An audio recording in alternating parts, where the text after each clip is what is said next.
All right, everyone.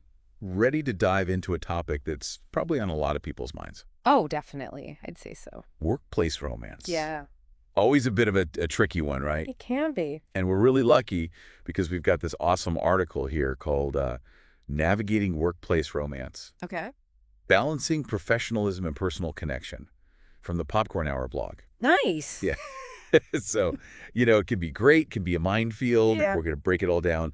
Benefits, the risks, Uh-huh. and how to handle it. Sounds good. So, you're at work. It's supposed to be all about, your career. Yeah. But sometimes, sparks fly. They do. They do. It's interesting, isn't it? Because it's like this environment that's supposed to be all buttoned up and professional. Right. And then suddenly you've got these feelings developing. Yeah. And I think the article makes a really great point about that shared understanding you get when you work closely with someone. Yeah. You're both in the trenches together, facing the same deadlines, same pressures. Totally. And that can definitely create a bond, a strong bond. Yeah. And it's not just about, being in the trenches together, but having someone who just gets it. Right. Like they understand the stresses of your job. Absolutely. I remember when I was working in advertising, Mm-hmm. the only person who could actually calm me down after like a crazy client meeting was a coworker who understood that world. Yeah. Yeah. And And having that support system at work, especially when things are high pressure, can be so, so valuable. Oh, absolutely. Yeah. It's not just about the feeling, the emotional support either. Yeah. It can actually have a real impact on, your work. Oh, interesting. There's actually research showing that couples who work together, they tend to be more in sync, Okay. problem solving, decision making. They can kind of anticipate each other's moves, and they work more efficiently as a team. Wow. So it's not just good for them, it's good for the whole team, the company even. So we've got the warm and fuzzy, Yeah. but let's be real, sometimes it goes bad.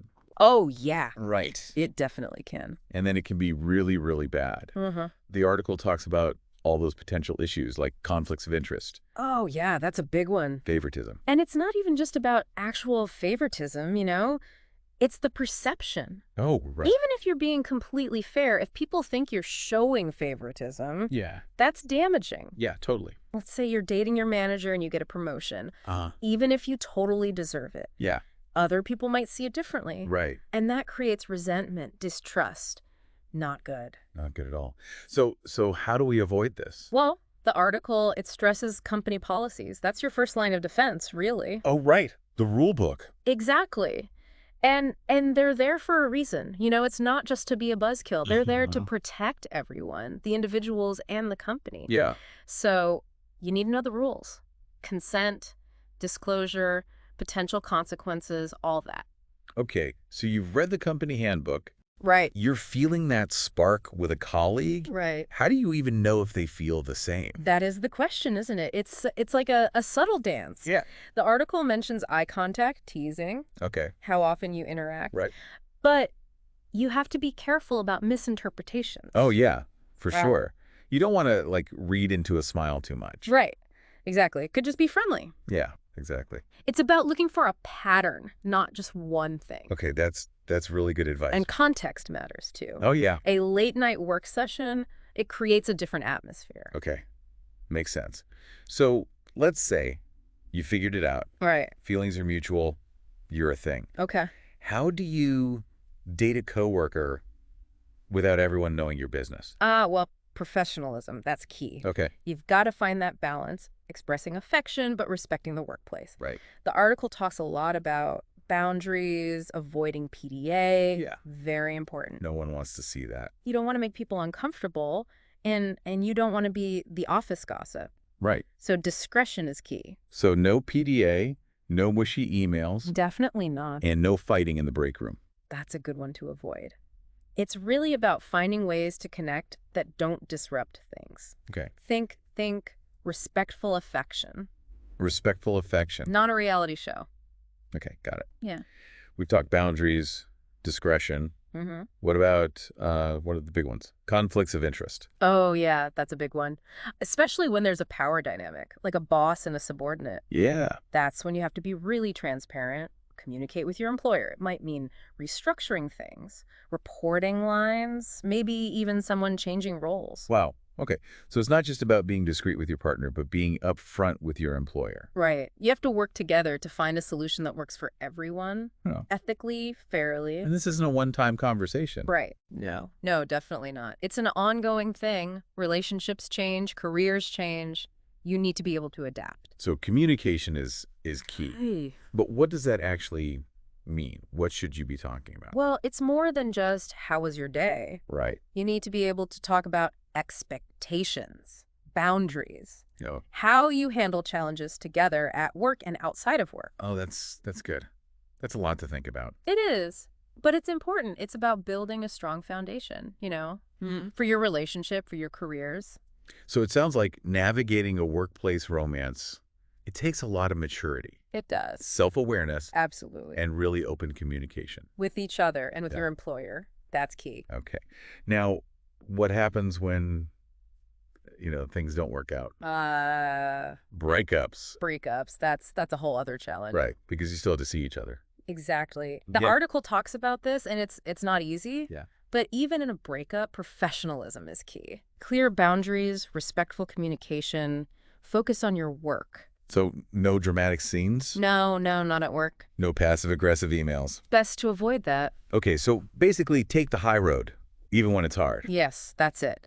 And if it's too difficult, don't be afraid to reach out to HR. They can help. Okay, good advice. So we've talked about you and your romantic interest, Mm-hmm. but what about everyone else? The coworkers, the bystanders. Yeah, they play a role too, right? They do. They can either create a supportive environment, or they can make things really tough. Gossip, negativity, it can be like high school all over again. Yeah, oh, I can imagine. So I guess the takeaway there is if you're a coworker observing a workplace romance, just be mindful, right? Yeah. Be supportive if you can. Yeah. And if you can't, at least try to stay out of it. Yeah. It's about respect, understanding. Okay, that's great advice. Yeah. All right, Deep Divers, that wraps up part 1 of our look at workplace romance. There's definitely a lot to consider, isn't there? Yeah, it's a lot more complicated than I think people realize. Yeah. But we'll be back with part 2 soon, so stay tuned.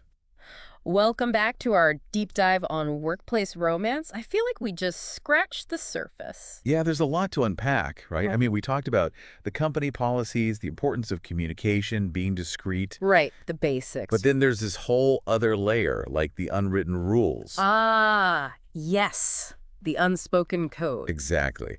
So what are some of those things that aren't necessarily in the handbook but can really make or break a workplace romance? Well, I think a big one, and this might seem obvious, is PDA, public displays of affection. Right. Now, in some workplaces, maybe holding hands is okay, or a quick hug. Yeah. But in others, it's a complete no-no. Right. I can see how that could make people uncomfortable. Exactly. And it's not even just about what you're doing, it's how it's perceived. What you might think is discreet, someone else might find, unprofessional. Totally. So no making out by the water cooler. Probably a good rule of thumb. Okay. Good to know. But Yep. what about like after work drinks or office parties? How do you navigate that when you're dating a colleague? I think it's even more important to be mindful then. You can socialize together, but keep that professional distance. Okay. It's still work, even if it's after hours. Right. So no sneaking off for a secret rendezvous. Probably best to avoid that. Okay. But what about like just hanging out with a group of colleagues? Can you be openly affectionate then? It really depends on the company culture. Okay. In some places, it might be fine. Yeah. But in others, it could be seen as inappropriate or even create a sense of favoritism. So I guess when in doubt, err on the side of caution. Yeah, read the room. Okay, read the room. Got it. Now, here's something I've been thinking about. It can be so tempting to vent to your partner about work, Oh, absolutely. especially when they get it. They understand the struggle. Yeah, exactly. But is that a good idea? Well, it can be tricky because Ah. you start blurring those lines between work life and personal life. Right. And that can create stress in the relationship. Yeah, you're never really off the clock. It's about finding that balance, having Yeah. those times where you're just a couple, not coworkers. Okay. So maybe have a no work talk rule for date night. That's a good idea. Or limit the venting to like 5 minutes, then move on to something else. Set those boundaries. Yeah, make it intentional. All right, so we talked about PDA, keeping work at work. What other unwritten rules should people be aware of? This might sound counterintuitive, but I think it's important to maintain your own individual identities. Oh, interesting. It's easy to get caught up in the we when you're in a relationship, especially when you work